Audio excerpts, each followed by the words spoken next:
नमस्ते, बहुत बहुत स्वागत है आपका मेरे चैनल पर। आज की कहानी का नाम है मन चंगा तो कटौती में गंगा। रैदास भगत अपने घर के बाहर सड़क पर बैठकर जूते गांठा करते थे। एक दिन उसी रास्ते एक पंडित जी गंगा स्नान को जा रहे थे। चलते चलते उनका जूता टूट गया। रास्ते में जूता गांठने वाले को पाकर जूता गठवाने खड़े हो गए। रैदास पहले किसी दूसरे के जूते की मरम्मत कर रहे थे। बोले, भाई मेरा जूता जरा जल्दी गाड़ दो, मुझे गंगा जी जाना है।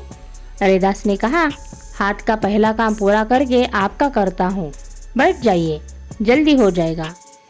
पहले काम को पूरा कर रैदास मन लगाकर पंडित जी के जूते की सिलाई करने लगे।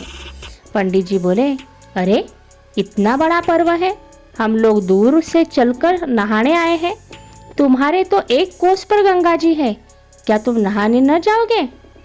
रैदास काम करते हुए बोले, महाराज मैं गरीब आदमी, गंगा नहाता रहूं तो बाल बच्चों की रोटियों का ठिकाना लगाना कठिन हो जाएगा। वह थोड़ा रुक कर बोला, अजी मन चंगा तो कटौती में गंगा। पंडित जी बोले, तुम गवार हो, तुम्हें आज के पर्व के फल का पता नहीं, इसीलिए ऐसा कहते हो। रैदास ने इस बात पर ध्यान न दिया और पंडित जी का काम पूरा कर दिया। पंडित जी पैसे निकाल कर रैदास को देने लगे। रैदास बोले, मैं आपसे मजूरी नहीं लेना चाहता, मेरा एक काम कर दीजिए। पंडित जी ने पूछा, क्या? रैदास बोले, ये 2 सुपारियाँ मेरी ओर से गंगा जी को भेंट चढ़ा दीजिए, लेकिन एक शर्त के साथ कि गंगा जी हाथ बढ़ाकर इन्हें ले। पंडित जी मन में हंसे। रास्ता तय करने की जल्दी में अधिक बहस में न पड़कर उन्होंने सुपारियां झोले में डाली। घाट पर पहुंचकर नहाए धोए पूजा पाठ किया। वे लौटने वाले थे, इतने में उन्हें रैदास की 2 सुपारियां याद आई। सोचा गंगा जी में फेंक दूं, परंतु उन्हें रैदास की बात याद आई कि गंगा जी हाथ बढ़ाकर ले तभी देना। पंडित जी को विश्वास न था कि ऐसा हो सकता है, फिर भी गंगा जी को सुनाकर बोले, ये रैदास की 2 सुपारियां हैं, उसने कहा है कि गंगा जी हाथ बढ़ाकर ले तो देना। जल में उसी समय एक हाथ निकला और सुपारियां लेकर अंदर हो गया। इसके बाद दूसरा हाथ एक सोने का सुंदर कीमती कंगन लिए निकला। साथ ही आवाज आई, यह प्रसाद रैदास को दे देना और कहना कि तुम्हारी भेंट गंगा ने स्वीकार की है। इन बातों ने ब्राह्मण को अचंभे में डाल दिया। उनके मन में रैदास के लिए जलन पैदा हो गई। घर लौटते समय राह में रैदास का घर पड़ा, पर वे वहां नहीं ठहरे। उस कीमती कंगन को देखते ही उनके मन में लोभ आ गया। घर पहुंचते ही ब्राह्मणी को कंगन दिखाया। देखकर वह खुश हो गई। उसने सोचा कि इस कंगन को बेचने से अपनी गरीबी दूर हो जाएगी। सोने का जवाहिरात जड़ा कंगन, उसकी कीमत का क्या ठिकाना। पंडिताइन पंडित से बोली, इसे राजा के यहाँ ले जाकर भेंट करो, पूरा इनाम मिलेगा। अब जीते जी हम लोगों का भिखमंगी से पिंड छूट जाएगा। पंडित कंगन लेकर दरबार में पहुँचे। राजा उस कंगन की भेंट पर बहुत खुश हुए। पंडित को 1 लाख रुपए इनाम दिलवाकर विदा किया। राजा ने कंगन रानी को दिया। वह उसे देखकर लट्टू हो गई। हाथ में पहनकर देखा, सबने बड़ी तारीफ की, पर कहा महारानी का दूसरा हाथ सोना लगता है।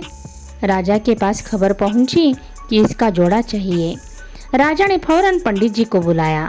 राजा ने उससे कहा, इस कंगन का जोड़ा लाओ, नहीं तो घर बार लुटवा कर देश से निकाल देंगे। पंडित जी बड़े घबराए। उन्होंने राजा को कंगन पाने की सारी कहानी सुनाई। राजा बोले, जो कुछ कहना हो रैदास से जाकर कहो, मुझे तो गंगा जी से इसका जोड़ा ला कर दो। पंडित राजा के लिए 1 लाख रुपए लेकर रैदास भगत के यहाँ पहुँचे। रुपये उनके सामने रखे और सब बात कह सुनाई। साथ ही रोकर बोले, भगत किसी तरह जान बचाओ, गंगा जी के पास जाकर इसका जोड़ा ला कर दो। 1 लाख तो यह लो और 1 लाख जोड़ा मिलने पर ले लेना। भगत ने कहा, महाराज मुझे रुपए नहीं चाहिए, ये तो आप ले जाइए। गंगा माई मेरी मजूरी से खाने भर को देती हैं और गंगा जी तक जाने को मेरे पास समय भी नहीं है, परंतु यह मैं ज़रूर चाहता हूँ कि आपको राजा की नाराज़गी न उठानी पड़े। पंडित ने रैदास के पैर पकड़े, अपने को बचाने के लिए करुण स्वर में प्रार्थना की।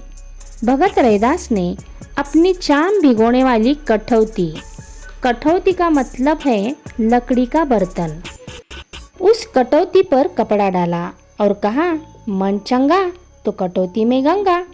कपड़ा उठाते ही उसमें चमकता हुआ ठीक उसी जोड़ का कंगन दिखाई दिया। रैदास ने पंडित को कंगन देकर कहा, यह लीजिए, जाकर राजा को दे आइए। उन्होंने अपनी भूल के लिए रैदास से माफ़ी मांगी। उन्होंने लाख रुपए रखने के लिए रैदास भगत पर बहुत जोर डाला, मगर रैदास ने कहा, मैं अपनी मजूरी से सुखी हूँ, मुझे ज़्यादा नहीं चाहिए। यहाँ मन चंगा तो कटौती में गंगा का अर्थ होता है, जिसका मन शुद्ध है उसके घर में ही गंगा है।